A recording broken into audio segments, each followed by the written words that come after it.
Amigas y amigos, bienvenidos a este nuevo capítulo de Historias Ricas Colectividades. Hoy vamos a viajar hasta la vieja Europa. Ahí vamos a encontrar un pueblo orgulloso de sus raíces, que busca permanentemente su identidad y al que sobre todo le gusta muchísimo la comida de su mar y la comida de sus montañas. Así que bueno, estoy hablando de los vascos, un pueblo que llegó a la Argentina y que bueno, por supuesto, echó sus raíces culturales en nuestro país. Pero le cedo la palabra a mi amigo Dexter para que nos explique un poco más sobre esta colectividad. Gracias, Pietro. Qué lindo todo lo que vamos a tener en el programa de hoy. No puede ser de otra manera porque vamos a conocer sobre las comidas, las costumbres y la historia de la gran colectividad vasca. Te estoy hablando de un pueblo milenario que, a pesar de haber sufrido el espanto de la guerra, nos demostró cómo resurgir del horror y cómo mantener vivas a sus tradiciones, como su famoso roble eterno y también sus platos típicos con influencia del mar, como el icónico besugo a la vasca, los piquillos, la exquisita tarta vasca, el clásico bacalao al pil pil y las estrellas de su cultura gastronómica, el exuberante chuletón y los legendarios pinchos, que son famosos en todo el mundo. Así que como tenemos mucho para descubrir, ya mismo vamos a sumergirnos con el amigo Pietro en las tradiciones y la cultura vasca, en su recorrido por uno de los centros vascos más antiguos del mundo, el Laurac Bat.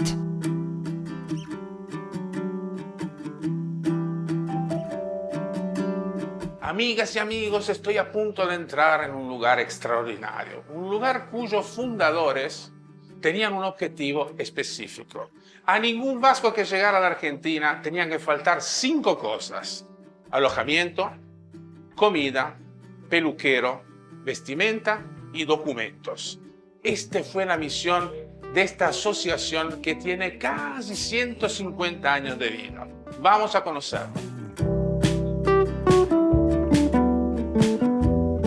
Estamos en esta sala magnífica. Este es el corazón, ¿no? Sí, es la sala de reuniones. La sala de reuniones. La sala de juntas. Donde se toman las decisiones. Las tremendas decisiones de la institución. Decisiones. Todos objetos históricos porque pertenecieron a los hermanos Vicandi, que fueron titulares de la institución allá hace muchos años atrás. Esto es un chistu, que es una flauta típica vasca, un instrumento de un sonido muy agudo, ¿no? Sí. Con 3 perforaciones. El Laurac Bat recibe este nombre porque representa los 4 territorios del lado peninsular que están unidos en uno. Entonces, como el Laurac Bat tenía también su función solidaria y de cuidado y ahí son las 4 manos que se unen para ayudar a todos los que llegaban. Son las maquillas. El mando. Exactamente. Son los bastones de mando que se le entregan a las autoridades el día que asumen su cargo. Bueno, te quería mostrar este sillón que para nosotros es un recuerdo afectivo muy importante, porque bueno, nuestro primer retoño del árbol de Guernica se plantó aquí, en el jardín que había al fondo, y se secó. Después se trajo otro retoño, que es el que tenemos actualmente, pero con la madera del primer... Que había quedado del primer retoño, se construyó este sillón para todos los presidentes del Laurac Bat. Y ahora me gustaría llevarte a nuestra biblioteca, sí, que es una biblioteca vasca muy antigua, quizás la que tenga más volúmenes en Latinoamérica, si me acompañás. Con mucho gusto, adoro los libros. Martín Fierro. El Martín Fierro. Eso es una curiosidad, realmente. Maravilloso. Un sacerdote, padre Jaca Cortejarena, que tenía su parroquia en la provincia de Buenos Aires, se tomó el trabajo con mucho amor de traducir el Martín Fierro al euskera. Es el encuentro con el nuevo país. Exactamente. Acá vas a encontrar volúmenes muy, muy antiguos, sobre todo correspondientes a todo lo que tiene que ver con nuestra cultura y nuestro idioma. En la asociación no hay solamente cultura del idioma, pero también hay cultura deportiva. Por supuesto que sí. Eso sí. ¿Y qué hay acá para ver? Tenemos un frontón muy lindo con una sorpresa para vos. No veo la hora de visitarlo.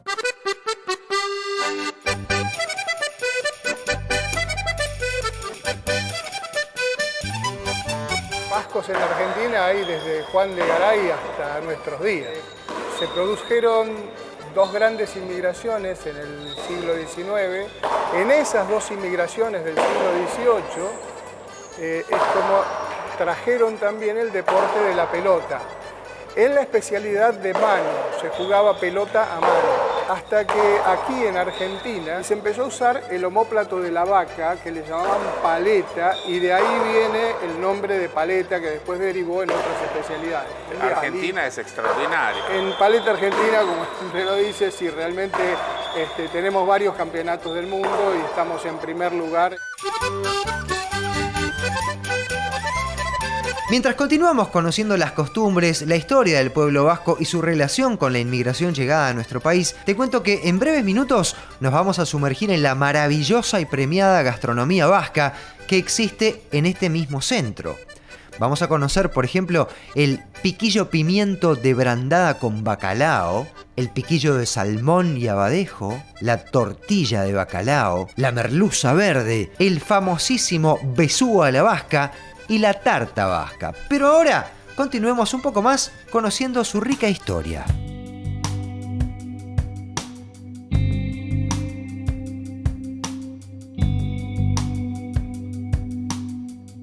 Los vascos se organizaban en juntas vecinales que se reunían alrededor de un árbol en cada vecindad. Cuando llega la guerra, Franco tiene dos grandes aliados que lo ayudan, uno que era Benito Mussolini y el otro Adolf Hitler. En Santander, Hitler usa la guerra española un poco como campo de experimentación para todo lo que iba a ser después de la Segunda Guerra. Es así que la aviación Cóndor alemana, en plena guerra civil, un 26 de abril de 1937, y bombardeó a Guernica hasta destruirla. Ese día en Guernica era día de mercado, es decir que había mucha concentración de gente, exactamente. Para Franco era un lugar muy especial porque tenía gran significado para los vascos, y los vascos siempre hemos peleado por tener y mantener nuestra identidad y nuestra cultura, y que se respeten nuestros derechos, los fueros. Y el retoño de Guernica como que simboliza un poco esa gana de no perder a pesar de todo. Bueno, para nosotros es un símbolo de que, bueno, todas nuestras raíces estaban, siguen intactas. Siguen estando. Y bueno, cuando el Lauraguat funda la Plaza Éuskara, plantan un primer retoño de Guernica en la Plaza Éuskara. Cuando se vende la Plaza Éuskara y venimos a esta nueva sede, sí. A esta nueva sede que no era así, tal y como está ahora. Y fue construida. Ha ido evolucionando como evolucionó Buenos Aires. Esta es una historia maravillosa, es una historia de inmigración, es la historia de un pueblo. Ese árbol simboliza de alguna manera esas ganas de resistir, de mantener, de estar ahí pegado a las raíces.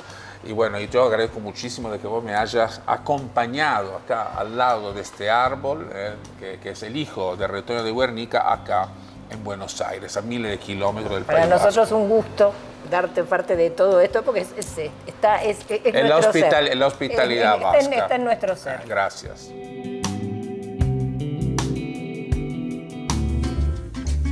Cuánta historia tiene el pueblo vasco y qué importante es la ciudad de Guernica para su tradición. Una ciudad histórica en la provincia de Vizcaya, en el País Vasco, famosa por ser el lugar donde se celebraban las Juntas Generales del Señorío de Vizcaya, una institución medieval muy importante en la historia del País Vasco, y también famosa por su histórico roble, mundialmente conocido como el Árbol de Guernica, que ha sido testigo de las juntas medievales, pero también del bombardeo de la aviación alemana en 1937 durante la Guerra Civil Española. Ese bombardeo destruyó a casi toda la ciudad, excepto a un par de edificios y al reconocido árbol de roble, que se convirtió así en el símbolo de la libertad y la autonomía vasca.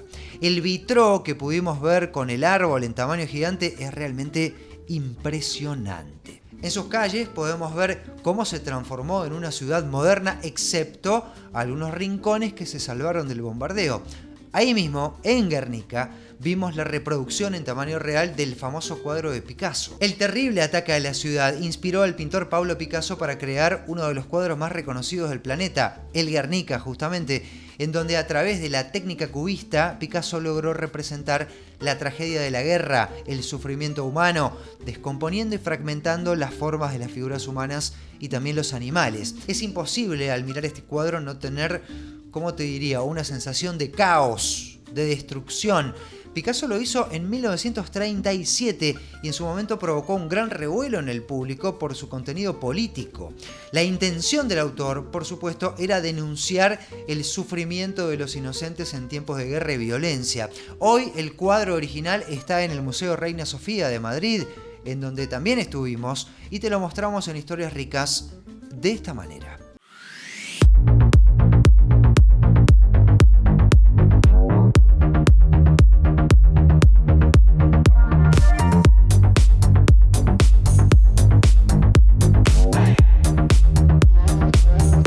Ahora sí, para seguir conociendo al pueblo vasco, vamos al búnker de Pietro, que ya está con Diego para contarnos cómo y por qué llegó la colectividad vasca a nuestro país. Bueno, Diego, los vascos, pueblo que yo admiro y que seguramente dejó una marca importante acá también en el país, ¿no? Sin dudas, Pietro, obviamente lo cuantitativo quizá no a la altura de, no sé, los italianos o los españoles en general, pero sí los vascos, tanto de España como de Francia, en lo cualitativo, además han tenido una presencia muy notoria, al punto de que hoy recorres la historia argentina y te vas a encontrar con un montón de apellidos que remiten a esa participación de los vascos en la Argentina. La inmigración temprana nos sitúa ya por 1840, de los primeros, luego entre 1870 y 1930, que se da la mayor cantidad. Obviamente ahí es donde se arman las instituciones, como esta que hemos visitado en el programa de 1877. Y como todo inmigrante, la idea era mejorar su situación personal. Una Europa con complicaciones que hacía que se mire hacia América, en esos viajes que en su momento eran de 60 días, de 2 meses. Después se acortaron un poco a 30 o 20 días, para hacer la América y buscar un mejor horizonte económico con la familia. Y donde pesaba mucho la cadena familiar, venía uno, probaba con algún oficio, con algún laburo, con algún emprendimiento, y si le iba bien, empezaban a venir los demás. Y Diego, seguramente uno de los disparadores fueron los acontecimientos de Guernica, ¿no? Yo ahora, cuando tuvimos la posibilidad de visitar esa institución maravillosa que tenemos acá en la ciudad, bueno, quedé sorprendido por ese retoño que fue plantado ahí, ese retoño de Guernica que fue plantado ahí y que finalmente prosperó y se transformó en un árbol enorme. Y ese horror, esa ciudad destruida de Guernica, que se convierte en arte a través de Picasso, como veíamos antes, y que se presenta en el pabellón español de la Exposición Internacional del 37, ahí en caliente, y fue muy polémico en la época, porque a un artista se le termina pidiendo, la causa republicana le pide una obra política. Y tenían dudas, porque no sabían si él iba a poder plasmar con su estilo, el cubismo, esa historia tan dura. Y bueno, claramente lo hizo de manera majestuosa, sí, con ese mega mural que hoy se puede visitar en el Museo Reina Sofía de Madrid. Admiro la fuerza de voluntad de los inmigrantes que llegaron al país en aquella época, 2 meses en barco para llegar. Yo que me quejo porque a veces tardo 40 minutos para venir al canal. Volvamos con Pietro, que no se podía despedir del Laurac Bat sin degustar los encantos de la comida vasca. Así que se encontró con Mónica, la chef del centro, para repasar sus magníficos platos.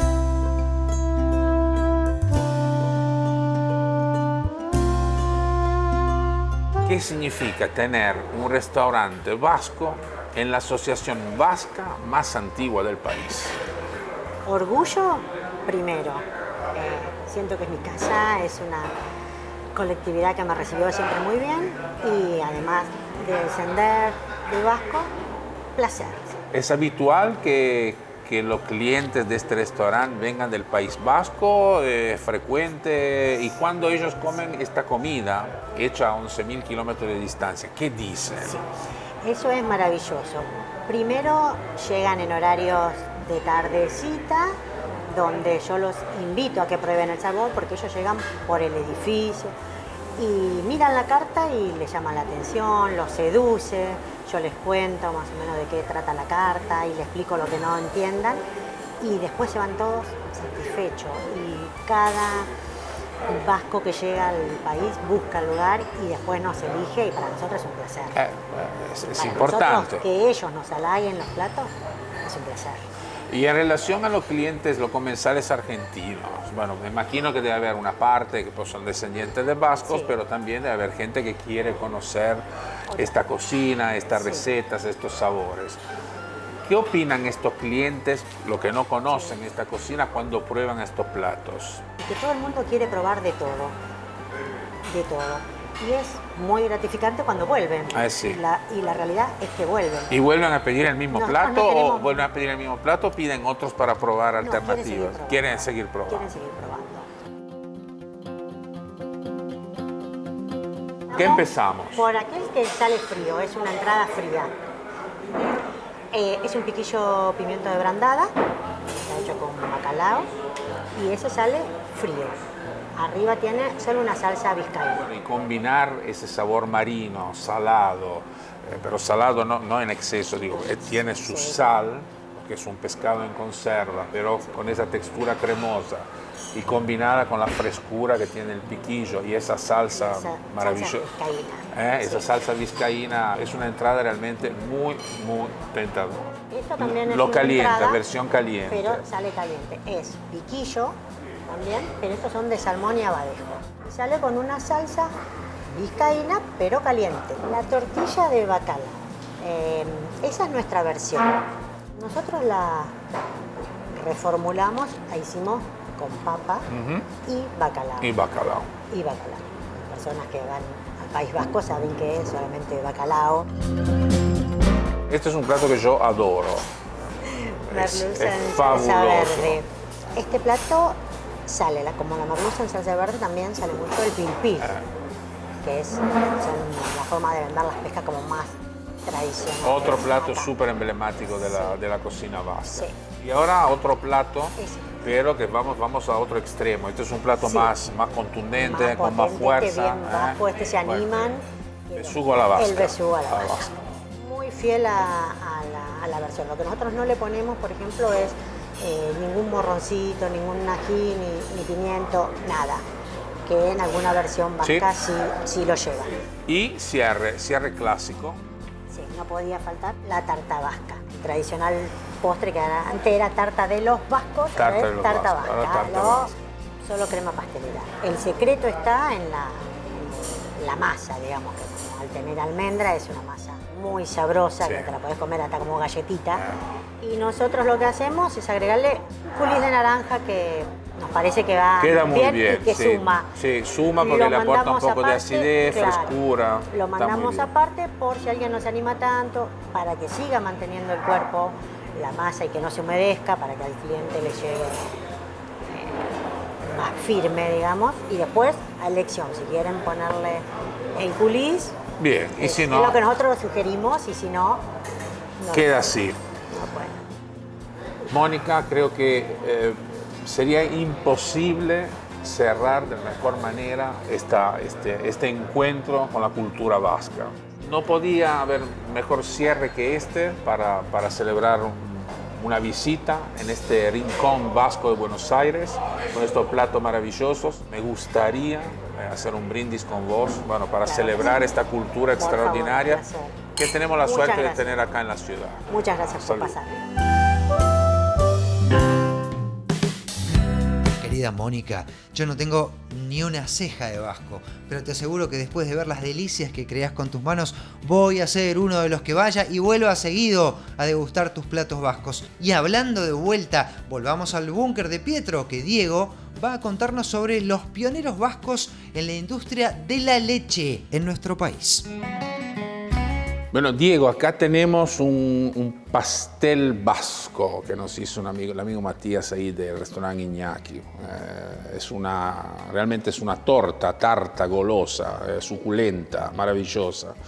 Y tiene una historia linda. A ver. Se llama bizcochac en vasco. Y aparentemente fue elaborado por primera vez por una cocinera, Marianne Irigoyen, en el año 1830, por ahí. En Cambo-les-Bains, que en este caso es una localidad que está en los Pirineos franceses. Y esta mujer vasca lo que hacía era, se movía para ir al mercado de Bayona y para vender su torta, que tuvo tanto éxito que finalmente cambió su vida y se transformó en la dama del pastel vasco. Bueno, y finalmente esta torta se asentó en el territorio, en la región, al punto tal, bueno, que una asociación que se llama Egusquía se adueñó, entre comillas, de su denominación, de todo el proceso, del proceso de elaboración de los ingredientes, y bueno, reglamenta la elaboración de esta tarta o torta, o pastel, mejor dicho, para que se haga como se debería hacer.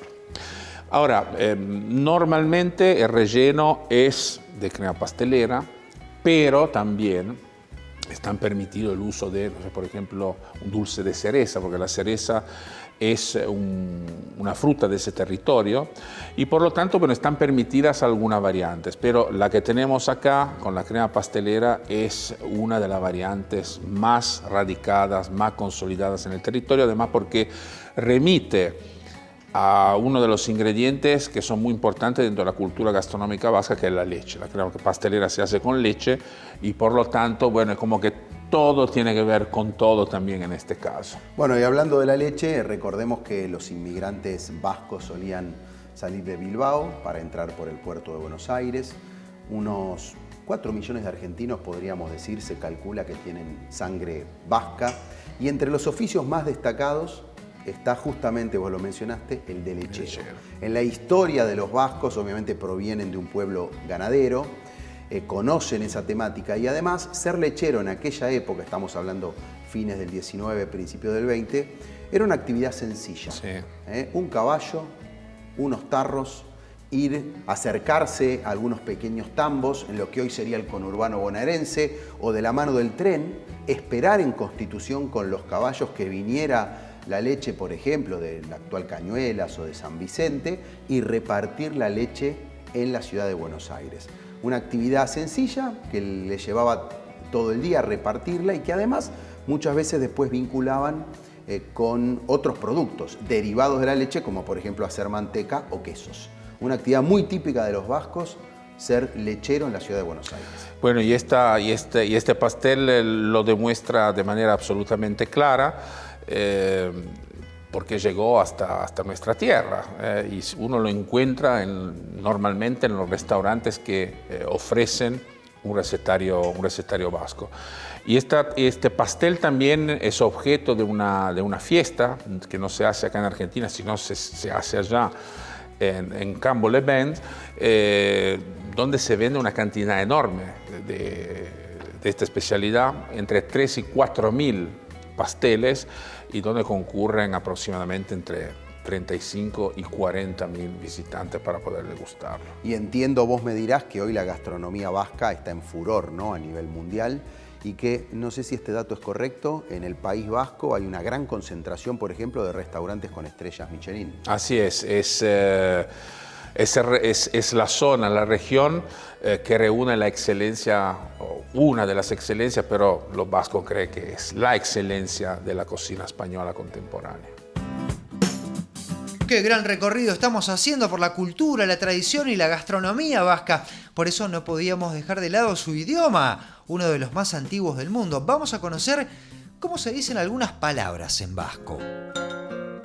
Irina, Aragi, Ogi, Barazkia, Askenguru, Sukaldiak, Elche, Plater, Koilara, Lavana, Sardeska, Olioa, Gatza.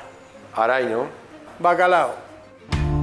Amigas y amigos, vamos a un pequeño corte comercial. Por favor, no se vayan, porque a la vuelta tenemos muchísimas más historias vascas para contar. Es tan rica la cultura vasca que recién estamos calentando motores. A la vuelta del corte, entre otras cosas, nos vamos de recorrida a degustar los mejores pinchos desde el País Vasco. No te lo podés perder. Ya volvemos con mucho más en Historias Ricas. Contener la pared llena de diplomas. A veces no alcanza para contener a pacientes llenos de preguntas. OSDE, 50 años, junto a vos a lo largo de tu vida. Bplay, casino online, 100% argentino. Retira tu premio en 24 horas. Chat en vivo 24/7. Torneos exclusivos. Encendé la pasión con Bplay. Bienvenidos a Chef Gourmet, una empresa dedicada al servicio de viandas empresariales. Chef Gourmet te brinda un servicio personalizado de calidad, exclusividad y excelencia en viandas ricas, frescas y saludables. Bienvenidos a Chef Gourmet. Amigas y amigos, seguimos con muchas más historias ricas dedicadas a los vascos. Diego, ¿cuáles fueron los oficios de los vascos acá en el país? Bueno, Pietro, como todos los que vienen buscando hacer la América, vienen con la cultura del trabajo, sin dinero, buscando justamente hacerse un camino económico con oficios de los habituales, los básicos en una ciudad y también en el campo. Uno puede decir almacenero, almacenes de ramos generales. Y entre todos estos oficios, como decíamos, está la cocina y está la gastronomía en general. Y te pregunto, ¿cómo son los cocineros vascos? ¿Aparece este apellido en ese mundo? Sí, por supuesto. Recuerdo, por ejemplo, uno de los nombres que recuerdo es el de Dolly Rigoyen. Es un apellido típicamente vasco. Después tenemos una de las bodegas más antiguas del país, que es la bodega Goyenechea. Son 5 generaciones dedicadas al comercio del vino. Así que bueno, la gastronomía es un tema recurrente dentro de la cultura vasca. Y te digo más, los vascos fueron protagonistas de una revolución en la cocina del mundo. Porque en los años 70, periodo en el cual se estaba desarrollando a pleno la Nouvelle Cuisine liderada por Paul Bocuse, un grupo de cocineros vascos decidió que había que recorrer ese camino de innovación. Cocineros vascos, entre los cuales está Arsac, Subijana, Arguiñano y muchos más. Pero, ¿qué estaban buscando? Estaban buscando salir del chaleco de fuerza de la cocina y de los recetarios de los hoteles, donde la comida es toda igual, era toda igual a lo largo de todo el año, con productos que no tenían nada o muy poca conexión con las temporadas. Y entonces, bueno, ahí empezaron a trabajar básicamente en 3 ideas. Uno, la recuperación y la revisión de las recetas tradicionales. 2, la búsqueda, diría yo, obsesiva de la materia prima del territorio y que esa materia prima se utilizara dentro de esa búsqueda y revalorización de las recetas tradicionales. Y el tercer punto, y ese quizás fue el más innovador, el más explosivo, fue el de buscar constantemente la innovación. Y lo hicieron tan bien que te diría que después de 20 años, 25 años, la gastronomía vasca es la gastronomía que reúne probablemente la mayor cantidad o una de las que reúne la mayor cantidad de estrellas Michelin, que son un parámetro importante para evaluar una gastronomía. Podemos discutir si es el parámetro, pero seguramente es uno de los parámetros. Y siguen trabajando a fondo con este tema, buscando innovación, buscando nuevas técnicas, buscando la nueva cocina del mundo, a través, por supuesto, de sus productos y de sus tradiciones. Qué interesante. Es interesante desde ya, Diego, pero también hay otros ámbitos. Por ejemplo, el deportivo. Sí, en el deportivo los vascos hicieron grandes aportes. El principal, si se quiere, es una especialidad o varias especialidades que tienen que ver con lo que nosotros comúnmente llamamos pelota paleta. Pero es una simplificación desde ya. Nos tenemos que ir al tiempo antes de la Revolución de Mayo, 1810 en la Argentina. Ya en 1776, época de la colonia, por supuesto, hay testimonios de un frontón. Hay un documento de 1779 que sitúa una plaza de pelota ahí en la zona de las calles actualmente Tacuarí y México. Así que fíjate que antes de la Revolución de Mayo, cuando empezamos a separarnos de España, ya estaban los frontones de los vascos. Y hay un frontón muy conocido en la calle Córdoba que fue inaugurado nada más y nada menos que por un presidente, Miguel Juárez Celman, en 1887. Parece que era, hoy diríamos, un estadio. 2.500 espectadores. Imagínate la importancia, además, para que vaya un presidente. Y fíjate la paradoja, en ese lugar también se hacen las reuniones que originan a la Unión Cívica, Alem por un lado y Mitre por otro, que terminan en la renuncia de Juárez Celman en la Revolución del Parque de 1890. Así que todos estos hechos políticos tan importantes ocurren en un frontón de paleta, y no es casual, porque eran lugares de mucha importancia y de mucha concurrencia del público. Y con muchos adeptos, mucha gente jugando en ese entonces y también hoy, porque puede parecer imperceptible, pero quedan frontones y canchas en todas las ciudades y en todos los pueblos. Vos vas y hay un frontón de paleta. Y siguen algunas tradiciones, no solamente la parte deportiva, sino las apuestas. Pietro, en aquel entonces se apostaba dinero a ver quién ganaba de los jugadores. Y según he chequeado, esto sigue ocurriendo hoy por hoy, cuando hay juegos de pelota en algunos pueblos o barrios del interior de la provincia de Buenos Aires o del país. Y finalmente quiero contarte y contarles que este deporte maravilloso que introdujeron los vascos no es un deporte solo. Son 7 especialidades. Algunas se desarrollan un poco más en la Argentina, como la que se llama el juego de pelota de cuero. Y está el paleta o goma trinquete. Algunos juegos de pelota son en lugares cerrados, otros son en lugares abiertos. Pero claramente algunas de estas especialidades se han desarrollado más en la Argentina y siguen teniendo muchos jugadores aficionados y también profesionales. Y quiero nombrarte uno puntualmente, que es un argentino, se le dice pelotari a los jugadores de pelota paleta, que tiene 43 años, es profesional y ¿sabés dónde vive? En Bilbao. Y hablando de Bilbao, en Bilbao y por supuesto en todo el País Vasco, bueno, mientras vos estabas hablando de los clubes, de los frontones, de gente que se reúne en esos ámbitos, no pude evitar de pensar en las sociedades gastronómicas vascas, o sea, los chocos. Es una institución, lugares, y hay muchos, hay más de 1.500 en todo el País Vasco, con más de 30.000 asociados, donde la gente se reúne con un solo objetivo: comer. Son lugares parecidos a un restaurante, pero que no tienen nada que ver con la idea del restaurante tradicional. Es un lugar que tiene equipamiento para cocinar, que tiene lugar para sentarse, que tiene buena ambientación, buena decoración, pero la comida la preparan las cuadrillas, o sea, grupos de personas que pertenecen a esa sociedad gastronómica y que finalmente se reúnen comprando colectivamente los alimentos, armando toda la rendición de cuentas sin que nadie se aproveche de la situación. O sea, la idea ¿cuál es? Disfrutar de la comida. Y es una situación que se fue, en algunas cosas quedó absolutamente igual en el tiempo y en otras se modificó. Por ejemplo, tomando en cuenta que la sociedad vasca siempre fue una sociedad muy matriarcal, y ese es el motivo por el cual nacen estos chocos, porque los hombres necesitaban de un lugar donde reunirse sin tener, digamos, al lado la presencia fuerte o de la madre o de la esposa. Bueno, esa parte, por ejemplo, cambió, porque en algún momento las mujeres no podían entrar en esos ámbitos y finalmente hoy en día sí, gracias a Dios, pueden entrar, pueden disfrutar, pero no pueden cocinar. Eso queda solamente a cargo de los hombres. Muy interesante. Menos mal que no vivo en Bilbao. ¿Se imaginan si fuera el encargado de la comida de un choco? Con mis conocimientos de cocina, el menú nos sale de un huevo duro y medio tomate, siempre que no se me haya quemado el huevo duro.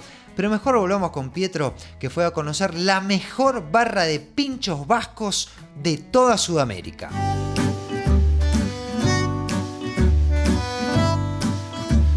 Amigas y amigos, ustedes se preguntarán qué hace este hombre con un palito, una escarbadiente en las manos. Pero esta es una herramienta, créanme, esta es una herramienta imprescindible para una persona que, como yo, en este caso, quiere ir a visitar un restaurante vasco en Buenos Aires. Así que bueno, síganme para ver de qué se trata.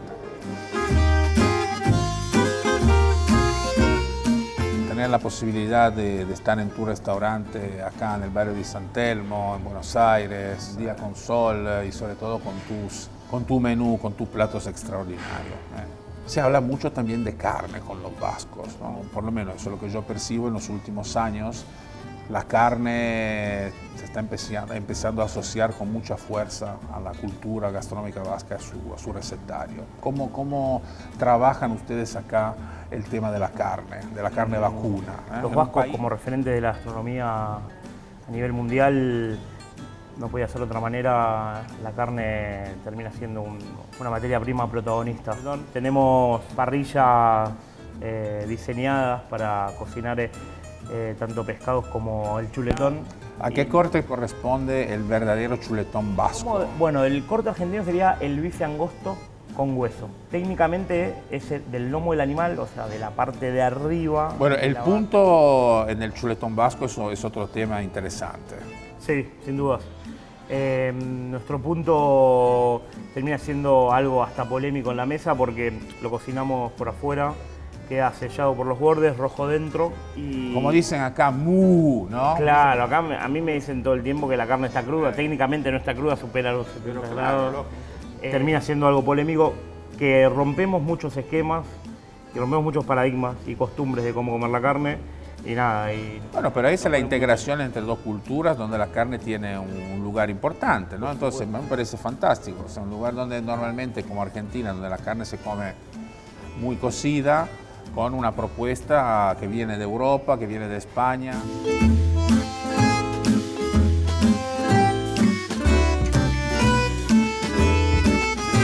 Tenemos el chuletón casi listo, pero antes quiero mostrarte nuestra barra de pincho. La barra de pincho más famosa de la ciudad. Sin duda, de la ciudad y Latinoamérica. Por acá tenemos pan de masa madre rallado con tomate, aceite de oliva y jamón curado. Por aquí tenemos salmón ahumado, el pan tiene manteca, vinagreta de cebolleta y eneldo. ¿Qué diferencia hay entre degustar un pincho ahí en el País Vasco y degustar un pincho acá en Buenos Aires? Acá la gente no tiene la tradición de la barra, lamentablemente, como sí la tienen en Europa. El pincho termina siendo una comida. 10 eufóricos te pueden llegar a comer de 12, porque hay pinchos fríos, hay pinchos calientes, está todo bien, está todo listo. Es muy tentador. Es autoservicio, la gente viene, agarra el pincho que quiere, deja el palito en el plato y al final cobramos por la cantidad de palitos. ¿Cuáles son los que no deberían faltar nunca? Y los dos que te nombré primero no pueden faltar porque son los caballitos de batalla, lo que busca todo el mundo cada vez que viene. Después tenemos algunos innovadores clásicos, como por ejemplo la ensaladilla de langostinos. Te diría que ese probablemente es mi preferido. Boquerones, que son las anchoas cocidas en vinagre y luego reposadas en aceite, con pimientos morrones asados y la base del pan de masa madre. La realidad es que el pan al final termina siendo el 50% de la presencia del plato. Es un valor agregado, porque comer un buen pan, un pan sano, natural, que luego se digiere de forma fácil. Dos de nuestros clásicos pinchos calientes. Vamos con este primero, es la chistorra. La chistorra es un embutido de cerdo típico vasco, tripa natural de cordero, cerdo seleccionado, pimentón español y ají molido. Y luego el clásico que hoy por hoy está tomando una relevancia en la gastronomía española y mundial, la croqueta. Este en particular es nuestra croqueta de jamón.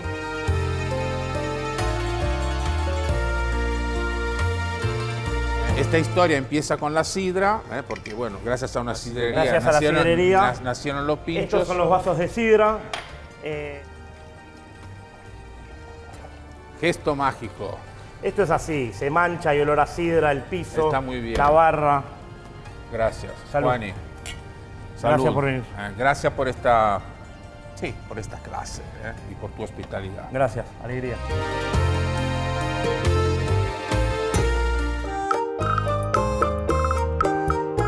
No hay que confundir los pinchos con las tapas. Los tapas son platos que se reducen a una pequeña porción y que después sirven para acompañar bebida. Los pinchos son creaciones, o sea, son platos en sí en miniatura, pequeñas obras de artes que apoyan sobre una rodaja de pan. Los pinchos nacen, obviamente, en el País Vasco, en la ciudad de Donostia, en los años 30 del siglo pasado, cuando la ciudad de San Sebastián se había transformado en un lugar de veraneo de la aristocracia del país. Ahí concurrían muchísimos turistas que pasaban el día en la playa, en los hoteles, y que finalmente al atardecer necesitaban comer y tomar algo rico. Y bueno, ¿y qué pasó?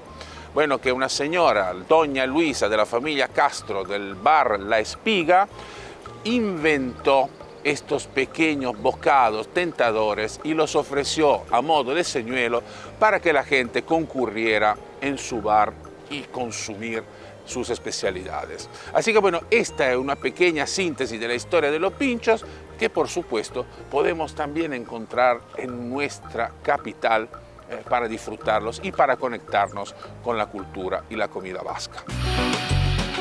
Y es así, como dice nuestro antropólogo culinario, desde sus orígenes hasta el día de hoy, los pinchos representan una de las atracciones de la cultura gastronómica más populares del País Vasco. Para eso nos vamos a ir ahora a Bilbao, una ciudad hermosa, llena de arquitectura moderna como el icónico Museo Guggenheim.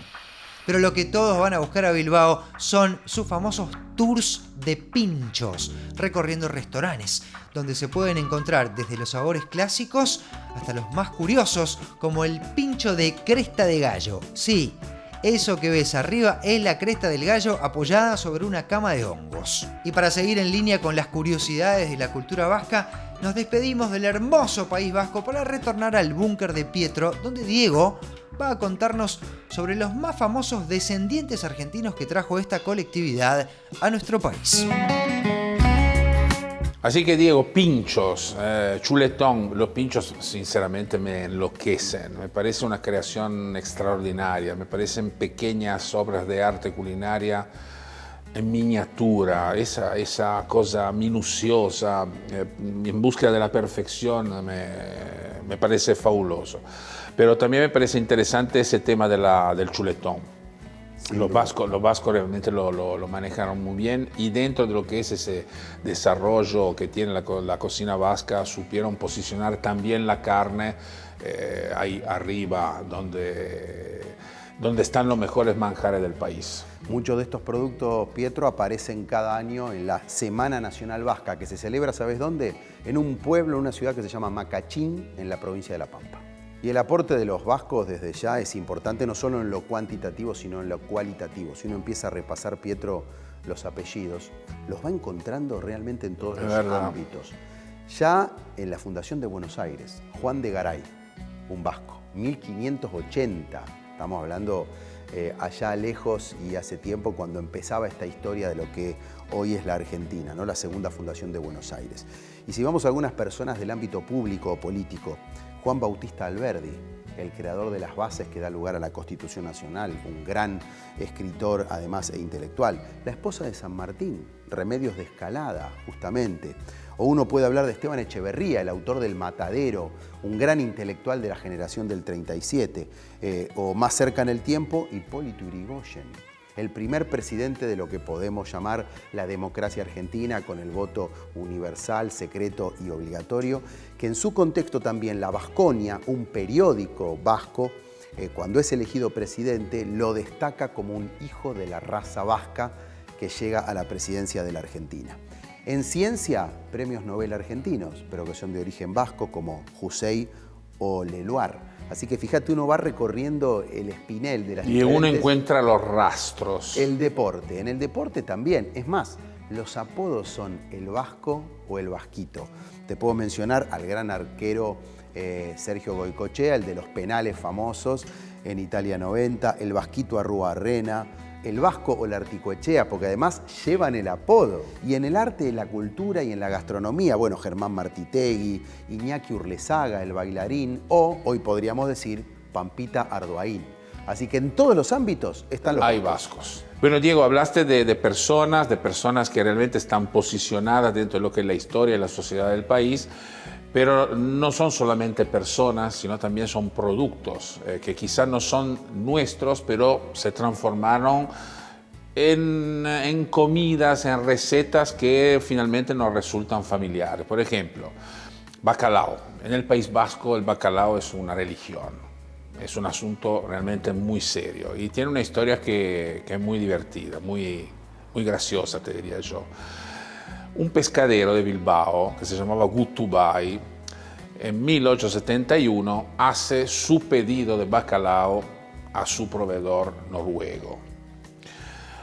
En su pedido él pone 30 o 40 piezas como de costumbre. Y el noruego, evidentemente, se equivocó, porque la O se transformó en un 0. Y entonces esas 30, 40 piezas se transformaron en 30.000 piezas. El pobre Gutubay, cuando le llega a las 30, 40.000 piezas, las 30.000 piezas, se quiso, no digo suicidar, pero la verdad que era un problema muy serio. Pero el destino a veces juega un partido que es indescifrable y a veces a favor de quien en ese momento está perdiendo. Y en ese momento se desencadena la Segunda Guerra Carlista. Entonces, problemas para conseguir la comida, problemas para mover la comida. Y el bacalao en ese contexto era perfecto, porque no se conservaba perfectamente bien, se podía mover con facilidad. Y esa desgracia que tuvo Gutubay finalmente se transformó en un triunfo. ¿Por qué? Porque Gutubay expandió el comercio en todo el país y difundió el producto en todo el país. Al punto tal que hoy en día uno va al País Vasco y encuentra negocios especializados que se dedican solamente a la venta del bacalao. Pero lo hacen como si fuera una carnicería, o sea, con cortes específicos. Y es impresionante saber que ese boom vino de la mano del azar o Así de un es. error. Y recordando a célebres figuras de raíz vasca, hay uno del que no me quiero olvidar. No fundó ninguna ciudad, no ganó ningún premio Nobel, no atajó penales en un mundial, pero lo que me hizo reír es impagable. El querido Vasquito de Campeones. Oh, qué mal chiste que hice, por favor, deme un par de programas más que entro en ritmo. Pero ahora sí, hablando de celebridades, se viene uno de los platos vascos más famosos en el mundo, el bacalao al pil pil. Bueno, Matías, estoy feliz de estar acá en Iñaki. Es un restaurante que respeto mucho por su trayectoria, por cómo supieron proponer la cultura gastronómica vasca acá en la ciudad de Buenos Aires. ¿Cómo nace tu vínculo con este lugar, con esta cocina? Hace muchos años nace. Yo estaba estudiando en el año 2001 más o menos. Me dijeron para venir a hacer una pasantía a otro restaurante de comida vasca. Y empecé como pasante, teóricamente era una prueba por 2 meses. Y ya llevo 20 años cocinando acá. No es poco. No es poco, es un montón. Empecé de abajo, como todo cocinero, fileteando pescado, todo eso. Y de a poco me fui perfeccionando. Ya me gustaba la gastronomía vasca y cuando conocí el País Vasco me terminé de enamorar de todo. Imposible de la no cocina, de la enamorarse de cultura, eso. la forma de ser de la gente. ¿Qué dicen tus clientes? O sea, ¿quiénes son? ¿Buscan siempre lo tradicional o es como que hay unas ganas de incursionar en platos un poco más contemporáneos, siempre respetando la tradición? A ver, tenemos de todo. Hay clientes que vienen y quieren comer lo tradicional y típico de la comida vasca. Es más, viene gente de España, gente vasca o de otra parte de España, a comer acá. La otra vez me pasó una cosa muy linda, que vino una pareja, chicos jóvenes, y comieron una merluza en salsa verde y me dijo: desde que falleció mi abuela nunca comí y es el mismo gusto que le da a mi abuela. Y eso es lo que tratamos de hacer, que cuando vengan a comer acá al restaurante sientan que están comiendo en el País Vasco. Este es el bacalao al pil pil. O sea, quizás, no sé si estás de acuerdo, si no estás de acuerdo, decímoslo tranquilamente, es uno de los platos quizás más emblemáticos. Estoy totalmente de acuerdo. De la cocina vasca de mar. ¿Cuál es la dificultad de este plato? La dificultad, bueno, esto es un bacalao, tiene colágeno, lo que hacemos es porcionarlo y lo envasamos al vacío. Ok, pero ahí está el toque, digamos, ahí está, moderno. El toque moderno, que lo envasamos al vacío. ¿Para qué? Le damos una precocción envasado al vacío con agua hirviendo. De cierta manera, precocinarlo va alargando y desprendiendo todo el colágeno. Una vez que abro la bolsa, el colágeno lo separo y pongo el bacalao en la olla. Y moviéndolo, ¿qué vas a hacer? No le puedes poner mucho aceite, tenés que ir mechándolo pues, no con el colágeno. grasoso. Con el colágeno tenés que ir mechándolo y entre el calor y el fuego. Cuando ves que levantó la temperatura, lo corres del fuego, lo seguís moviendo fuera del fuego y así hasta lograr...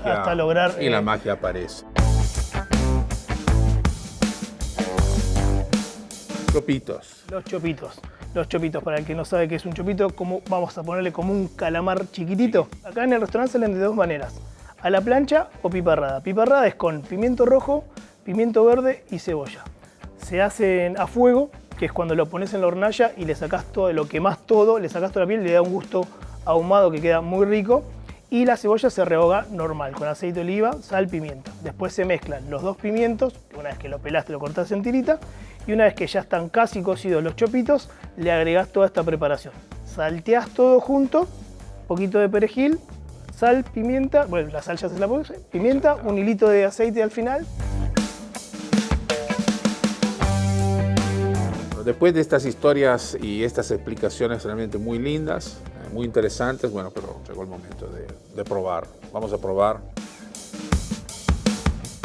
Bueno, gracias por darme la posibilidad de probar, estos platos y de viajar algunos minutos al País Vasco. Muchas gracias a vos. La verdad que un placer, gran admiración de mi parte hacia vos. Así que nada, muchísimas gracias. Salud.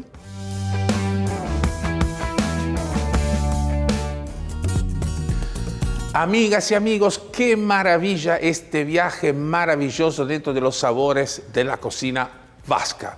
Pero ahora vamos a un pequeño corte, no se muevan que vamos a volver muy pronto. Bplay, casino online, 100% argentino.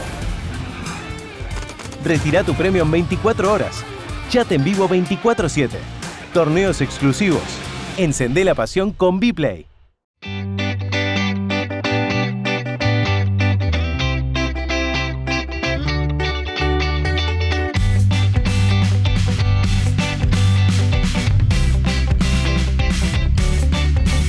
Silva Sapori, el sabor de tus ensaladas. Gran programa, hemos disfrutado historias, tradiciones y platos con fuerte identidad. Pero los dejo con el gran Pietro para repasar lo que hemos vivido hoy.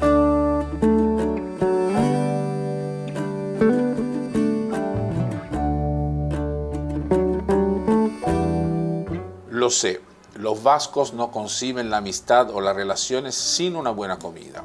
Lo pude comprobar cuando visité esa tierra maravillosa, así como hice en Buenos Aires entre asociaciones y restaurantes. Allí el taxista, el verdulero, el recepcionista del hotel y el camarero de la cafetería de la esquina hablan con el pecho inflado de orgullo de su recetario y productos típicos. Los vascos hablan de sus platos como la gente de otros países habla de fútbol. Es una pasión genuina, alimentada por un fuego permanente. Esto explica por qué los restaurantes y cocineros vascos son considerados entre los mejores del mundo. Representan una de las vanguardias más respetadas de la cocina global. Pienso que tener sus restaurantes aquí en Argentina sea una oportunidad única para disfrutar de sus inimitables pinchos, de su chuletón vacuno o de su bacalao al pilpil, sin necesidad de cruzar el océano. Sus clubes y asociaciones trabajaron con perseverancia, tenacidad y pasión para que no se perdiera ese rasgo tan potente de su personalidad.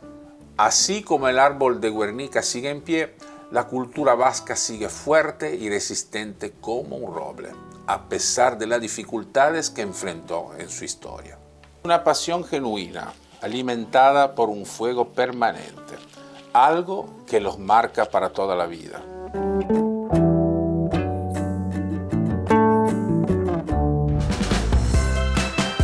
Nos despedimos de la gran cultura vasca que permanece firme como su árbol histórico y nos encontramos la semana que viene para seguir disfrutando de más Historias Ricas.